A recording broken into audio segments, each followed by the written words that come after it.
Guhai Komal Ali Road connecting Coach Bihar and Narayanpur was constructed during the reign of কাৰ সময়ত গোহাই কমল আলী ৰোডটো বনোৱা হৈছিল এটো আছিল নৰনাৰায়ণৰ সময়ত সো ইয়াৰ আনসাৰ হ'ব option C Rang Ghar was constructed during the period of Rang Ghar কাৰ সময়ত নিৰ্মাণ কৰা হৈছিল এটো আছিল প্ৰমত্ত সিংহ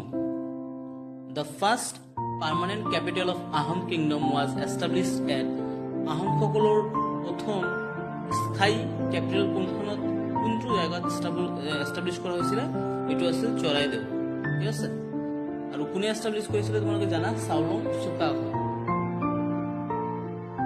In which year Sukafa laid the foundation of Ahom kingdom at Charaideo তো চৰাইদেউত কেতিয়া চুকাফাই মানে তোমাৰ ৰাজধানী এস্টাবলিশ কৰিছিল এটো আছিল 1253 তো অপশন কি হবে answer D Who created the post of Borgohain আৰু বুঢ়াগোহাই এই বৰগোহাই আৰু বুঢ়াগোহাই পোষ্টখন তোমাৰ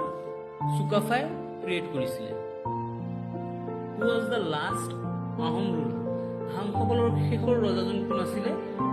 তেখেতৰ নাম আছিল পুৰন্দৰ সিংহ Which Ahom ruler was known as Bamuni নুকোৱাৰ so Bamuni